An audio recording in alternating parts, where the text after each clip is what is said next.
जोङो दिनै डाइसनि मोनसे गोदान कनसेप्ट सोलोंनानै लानि। बिनि सिगां पार्ट 1 आव सोलोंनाय कनसेप्टखौ रिभिजन खालामनि।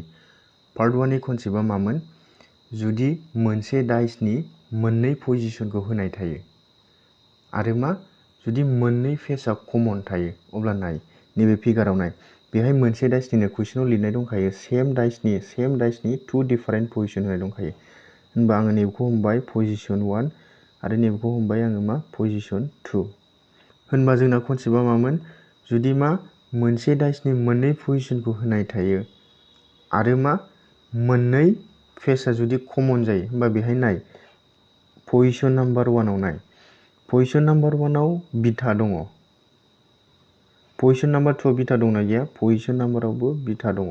होनबा बिथा मोनसे फेस कमन जाबाय।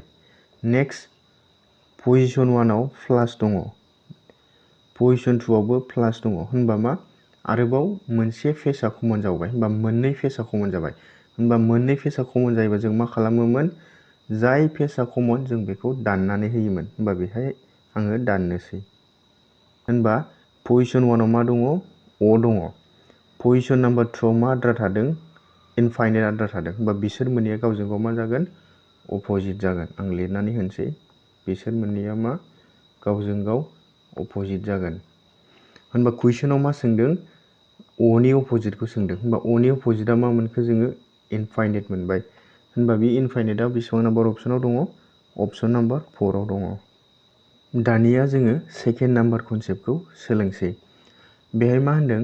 When two positions of a dice is given and only one face is common, then बेहाय मा होनदों? जुदि मोनसे डाइसनि मोननै पजिशनखौ होनाय थायो आरो मोनसेल' फेसआव only one face is common, अब्ला मा जागोन? बेनि कनसेप्टखौ जों सोलोंना लानोसै। बेयो एग्जामनिनो कुइसनमोन। बेहाय खिन्थु सेम डाइसनिनो मोनथाम डिफारेन्ट पजिशनखौ होदों। खिन्थु जोंना कनसेप्टआ मोनसे डाइसनि मोननै पजिशनखौ लानानैनो जागोन। एग्जामाव मोननैबो फैनो हागौ, मोनथामबो फैनो हागौ। बेनिखायनो आं मोनथामखौनो लाखाबाय नोंसोरनो बुजिनो गोरलैसिन जानायनि थाखाय। होनबा जोंना कनसेप्टआ जुदि मोनसे डाइसनि मोननै एबा मोनथाम पजिशनखौ होयो, होनबा बेहाय जोङो मोनबेसे कमन साइड दं जों बेखौ नागिरनांगौ।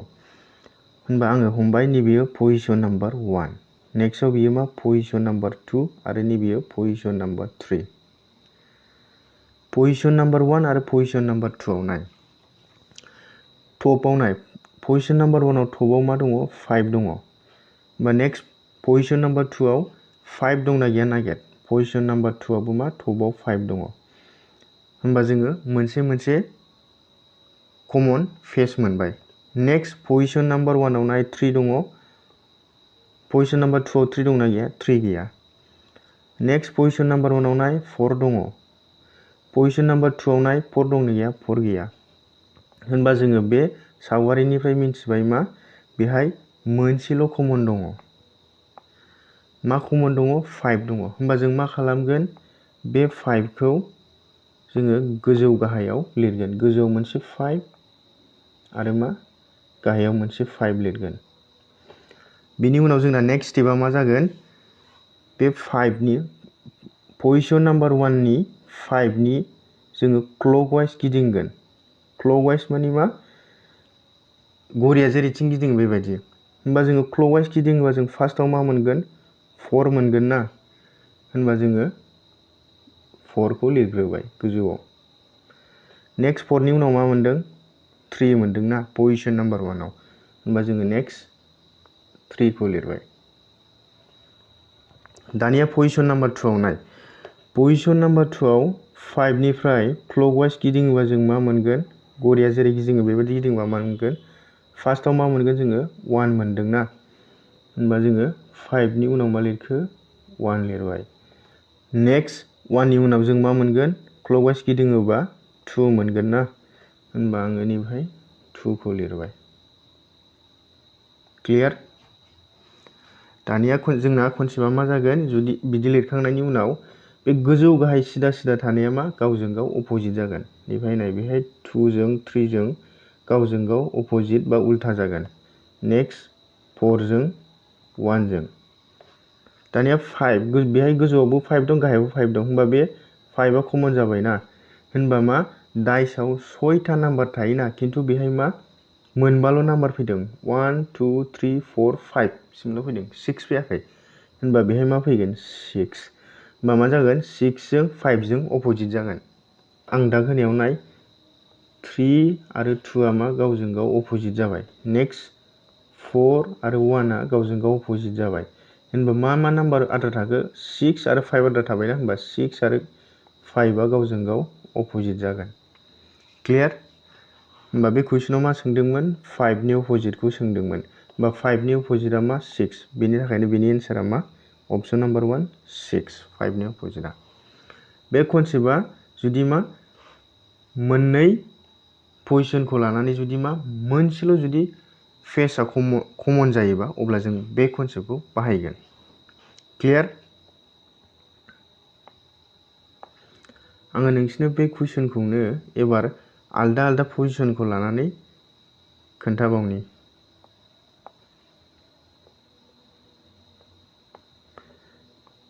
दा जोङो पोजिशन 1 आरो पोजिशन 2 खौ लाना सानदोंमोन ना एबार जोङो मा पोजिशन नम्बर 2 आरो पोजिशन नम्बर 3 खौ लानानै आङो साननानै नोंसोरनो खोन्थाबावनि नाय बेहाय मा कमन दङ पोजिशन नम्बर 2 आव पोजिशन नम्बर 2 आव नाय पोजिशन नम्बर 2 आव टपआव मा दं 5 दङ बा पोजिशन नम्बर 3 आव 5 दंना गैया 5 दङ नेक्स्ट पोजिशन नम्बर 2 आव 2 दङ बिनि उनाव पोजिशन नम्बर 3 आव 2 दंना गैया नाय बेहायबो 2 दङ नेक्स्ट पोजिशन नम्बर 2 आव मा दङ 1 खिन्थु मा पोजिशन नम्बर 3 आव 1 गैया होनबा जोङो बेहाय नुबाय मा मोननै फेसआ कमन मोननै फेस कमना मा जोंना मामोन फार्स्ट कनसेप्टमोन ना होनबा मोननै फेसआ कमन जायोबा जों मा खालामोमोन अबे फेसआ कमन जों बिसोर मोननैखौ दानोमोन ना होनबा बिसोर मोननैखौ दानदो बिसोर मोननैखौ दाननानै जा आद्रा थायो बिसोर मा गावजों गाव अपोजिट जायो होनबा मा आद्रा थादों पोजिशन नम्बर 2 आव मा आद्रा थादों 1 नेक्स्ट पोजिशन नम्बर 3 आव मा आद्रा थादों 4 होनबा बिसोर मोननैया मा गावजों गाव अपोजिट जागोन क्लियार नेक्स्ट बिदिबा जोङो डाबल साननांगोन 2 जों 3 जोंखौ लायोबा आरोबाव मा खनसेबाव जों सानबावनांगोन जुदि 1 जों 2 जोंखौ सानोबा जोङो सेकेन्ड नाम्बार कनसेप्टखौ बाहायनानैनो डाइरेक्ट मोननो हागोन नेक्स्ट नाय जोङो पोजिशन नम्बर 1 आरो पोजिशन नम्बर 3 खौ लानानै साननि बेहाय मा दङ 5 आरो मा 4 आ बेहायबो 5 दं बेहायबो 5 दं बेहायबो 4 दं बेहायबो 4 दं होनबा जोङो बिसोर मोननैखौ दाननोसै बिसोर मोननैखौ दानोबा मा पोजिशन नम्बर 1 आव 3 थाबाय आरो मा पोजिशन नम्बर 3 आव 2 थाबाय होनबा बिसोर मोननैया मा गावजों गाव अपोजिट जागोन होनबा 3 आरो मा 2 आ गावजों गाव अपोजिट होनबा डाइसआव 1 निफ्राय 6 सिम नाम्बार थायो नालाय बेहाय 1 फैबाय बेहाय 4 बे 3 बेहाय 2 होनबा मा आद्रा थाखो 5 जों 6 जों आद्रा थाबायना होनबा 5 जों 6 जों गावजों गाव अपोजिट बिनि थाखायनो मा बिनि एन्सारा मा 6 कुइसनाव 5 नि अपोजिटखौ सोंदों नालाय बिनि थाखायनो बिनि एन्सारा मा 6 क्लियार नेक्स्ट कुइसन मोनसे लाबावनि कुइसन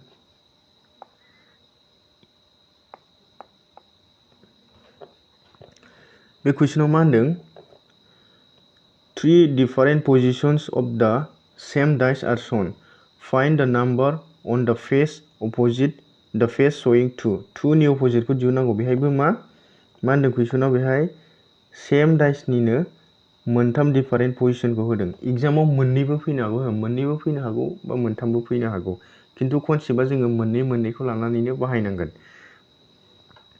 मोननै पोजिशनखौ लानानैनो जोङो कनसेप्टखौ बाहायनांगोन नाय आङो मा पोजिशन नम्बर 1 आरो मा पोजिशन नम्बर 2 पोजिशन नम्बर 3 होबाय होनबा जोङो पोजिशन नम्बर 1 आरो पोजिशन नम्बर 2 खौ लानानै सानसै होनबा नाय पोजिशन नम्बर 1 आव 2 दङ पोजिशन नम्बर 2 आवबो मा 2 दङ बिनि उनाव माबा कमन दंबावो नामा पोजिशन नम्बर आरो पोजिशन नम्बर 2 आव कमन गैला। कमन गैलाबा जोंना मामोन? जा कमन दङ जों बेखौ गोजौ गाहाय लिरनांगौमोन ना, जोंना सेकेन्ड नाम्बार कनसेप्टआ। होमबा गोजौ गाहाय लिरबाय आं 2खौ। 2आ मानो होननानै बुङोबा कमन नालाय, वान फेस कमन नालाय, वान फेस कमन कनसेप्टखौ बाहायनोसै जोङो।